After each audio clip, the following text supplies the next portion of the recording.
പ്രിയപ്പെട്ട സുഹൃത്തുക്കളെ, എല്ലാവർക്കും സീനിയർ സഞ്ചാരിയുടെ നമസ്കാരം. സീനിയർ സഞ്ചാരിയുടെ ക്ഷേത്ര സഞ്ചാര കാഴ്ചകൾ അങ്ങനെ ഈ ചാനലിലൂടെ പ്രേക്ഷകർക്ക് മുന്നിൽ എത്തിച്ചുകൊണ്ടിരിക്കുകയാണ്. ക്ഷേത്രങ്ങൾക്ക് വേണ്ടി മാത്രം പ്രേക്ഷകരുടെ അഭിപ്രായ പ്രകാരമാണ് ഈ ചാനൽ ആരംഭിച്ചിരിക്കുന്നത്. എല്ലാവരും മറക്കാതെ സബ്സ്ക്രൈബ് ചെയ്ത് ഈ ചാനലിലെ കാഴ്ചകൾ കാണണം, ഷെയർ ചെയ്യണം എന്ന് അഭ്യർത്ഥിച്ചുകൊണ്ട് നമുക്ക് ഇന്നത്തെ ഈ എപ്പിസോഡ് ആരംഭിക്കാം.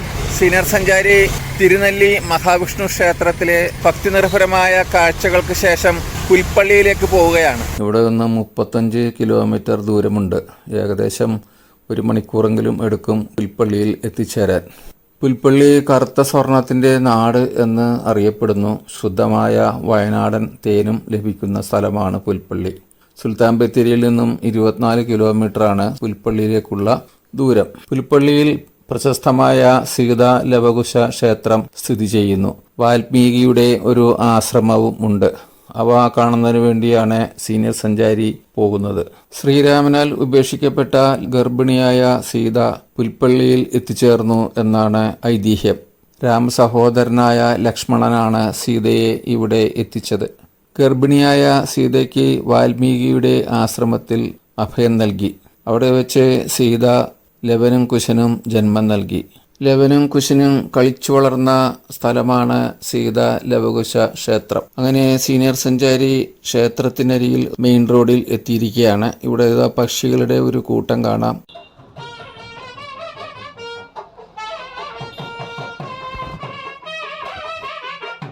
ഞങ്ങൾ വീതി കുറഞ്ഞ ഒരു പഴയ സൈഡ് റോഡിൽ കൂടി കിഴക്കോട്ട് യാത്ര തുടർന്നു.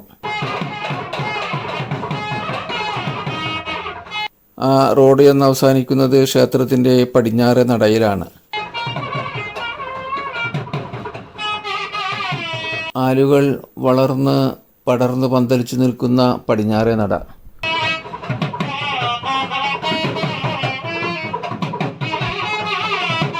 വണ്ടി അവിടെ പാർക്ക് ചെയ്ത് ചെരുപ്പ് അവിടെ അഴിച്ചുവെച്ച് ഞങ്ങൾ അകത്തേക്ക് നടന്നു.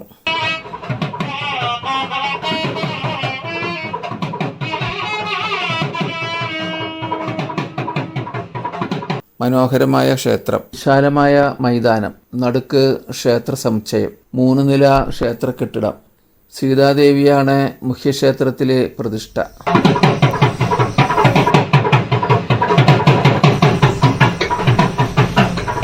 തൊട്ടപ്പുറത്തായി ലവകുശന്മാർക്കുള്ള ക്ഷേത്രങ്ങളും കാണാം.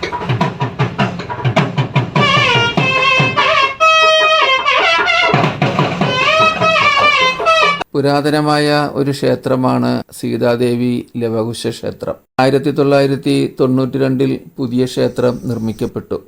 അങ്ങനെ സീനിയർ സഞ്ചാരി ശ്രീകോവിൽ നടയിൽ എത്തിയിരിക്കുകയാണ്.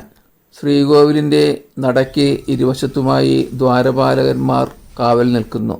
മനോഹരമായ ശില്പങ്ങൾ.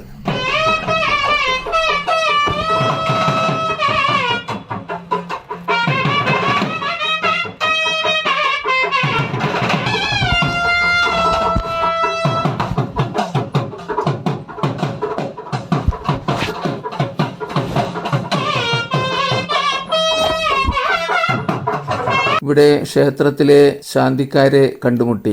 ഞാൻ ക്ഷേത്രത്തെക്കുറിച്ച് വിശദമായി ആരാഞ്ഞു.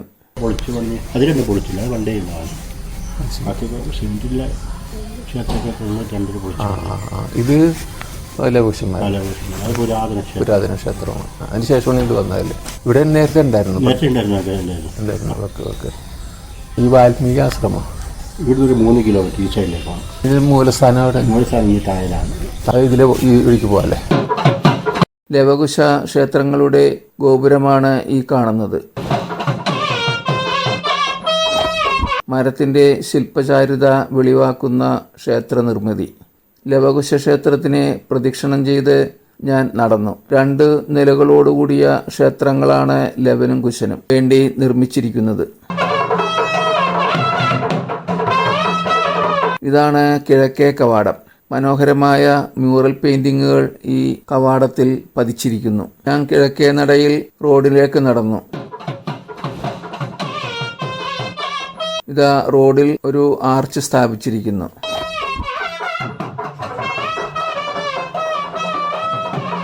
അവിടെ നിന്നും ക്ഷേത്രത്തിലേക്ക് നടക്കുമ്പോൾ ഇതാ വലതുവശത്തായി ഒരു വലിയ ആനയുടെ ശില്പനിർമ്മാണം നടന്നുകൊണ്ടിരിക്കുന്ന കാഴ്ച.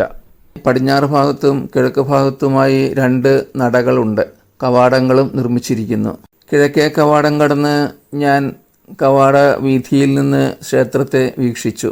ഇടതുവശത്തെ ലവകുശ ക്ഷേത്രം, നടുക്ക് സീതാദേവി ക്ഷേത്രം, വലതുഭാഗത്തായി ആ കാണുന്ന പഴയ കെട്ടിടം പാട്ടുപുരയാണ്. വിശാലമായ മൈതാനം ഞാൻ 360 ഡിഗ്രിയിൽ വീക്ഷിച്ചു.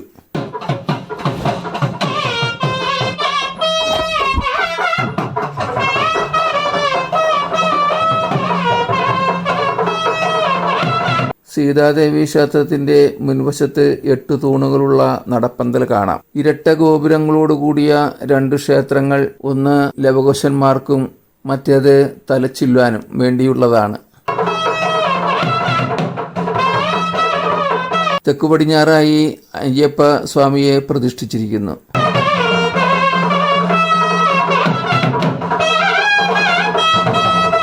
മൂന്ന് മൂർത്തിമാരെ കുടിയിരുത്തിയിരിക്കുന്ന കൊച്ചു ക്ഷേത്രമാണ് ഈ കാണുന്നത്. ഇവിടെയാണ് വേട്ടക്കുരുമകൻ, ഗണപതി, സുബ്രഹ്മണ്യൻ എന്നീ ദേവതകളെ പ്രതിഷ്ഠിച്ചിരിക്കുന്നത്.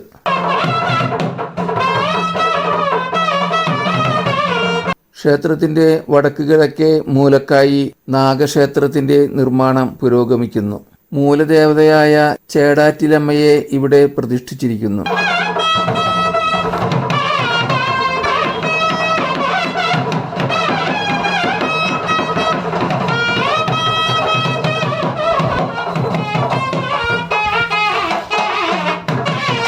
സീതാദേവി ക്ഷേത്രത്തിന്റെ ക്ഷേത്രക്കുളമാണ് ഈ കാണുന്നത്. വയനാട്ടിലെ ഏറ്റവും വലിയ ക്ഷേത്രക്കുളം എന്ന ഖ്യാതി ഈ കുളത്തിനുണ്ട്. ഒരിക്കൽ കൂടി ക്ഷേത്രത്തിലേക്ക് തിരിഞ്ഞു നോക്കി ഞാൻ യാത്ര തുടർന്നു.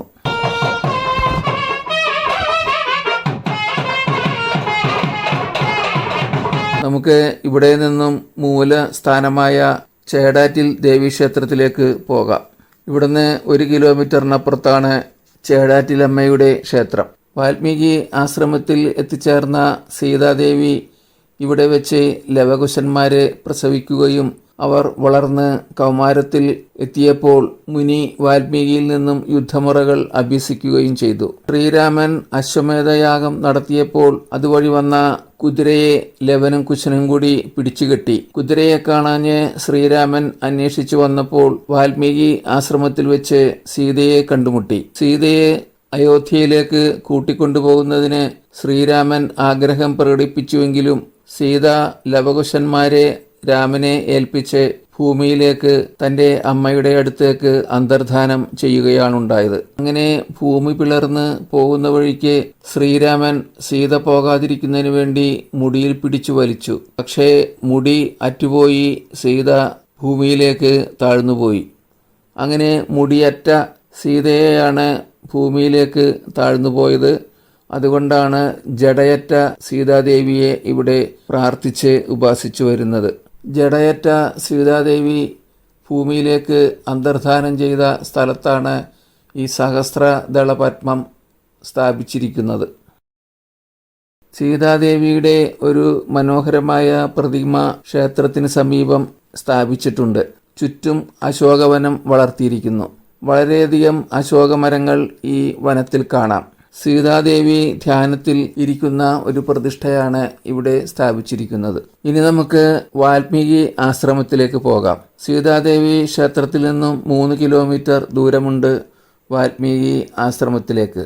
ഞങ്ങളങ്ങനെ വാൽമീകി മഹർഷിയുടെ ആശ്രമത്തിൽ എത്തിച്ചേർന്നിരിക്കുകയാണ്. വലത്തേക്ക് പോയാൽ വാൽമീകി മഹർഷിയുടെ ആശ്രമമാണ്. ഇവിടെ ഇതാ പുതിയൊരു വൃത്താകൃതിയിലുള്ള ക്ഷേത്രം നിർമ്മാണം കഴിഞ്ഞ് വരുന്നു.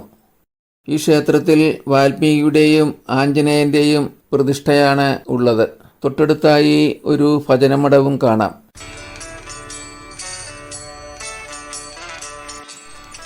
ഞാനങ്ങനെ ആശ്രമത്തിലേക്ക് നടന്നു. വളരെ ശാന്തമായ ഒരു സ്ഥലം തന്നെയാണ്. തപോവനം എന്ന് പറയാവുന്ന ഒരു ആശ്രമം. പൂജകളും ഹോമങ്ങളും നടക്കുന്നതിന് വേണ്ടിയുള്ള പ്രത്യേക സജ്ജീകരണങ്ങൾ ഇവിടെ നടത്തിയിരിക്കുന്നു. ഈ കാണുന്ന കുടിൽ ദർഭപ്പുല്ലുകൊണ്ട് മേഞ്ഞതാണ്. താഴെ ചാണകം മെഴുകിയിരിക്കുന്നു. ഗർഭിണിയായ സീതാദേവിക്ക് പ്രസവവേദന അടുത്തപ്പോൾ ദേവിക്ക് പ്രസവിക്കുന്നതിന് വേണ്ടി മാടപ്പിള്ളി വനവാസികൾ ദർഭപ്പുല്ലുകൊണ്ട് നിർമ്മിച്ച ഈറ്റില്ലമാണിത്. ലവകുശന്മാർ ദർഭപ്പുല്ലിലാണ് പള്ളി ഉറങ്ങിയിരുന്നത്. അതുകൊണ്ടാണ് ഈ പ്രദേശത്തിന് പുൽപ്പള്ളി എന്ന പേര് വീണത്.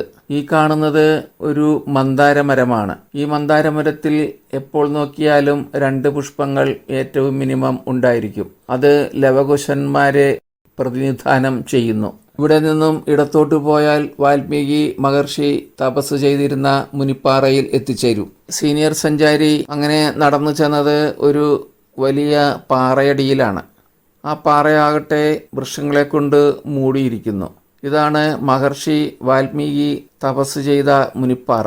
അങ്ങനെ പുൽപ്പള്ളി സീതാ ലവകുശ ക്ഷേത്രത്തിന്റെ കാഴ്ചകളും വാൽമീകിയുടെ ആശ്രമ കാഴ്ചകളും കണ്ട് സീനിയർ സഞ്ചാരി മറ്റൊരു ക്ഷേത്ര കാഴ്ചകൾക്ക് വേണ്ടി യാത്ര തുടരുകയാണ്.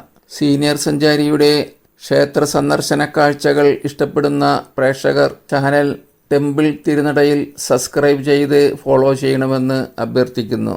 ബൈ.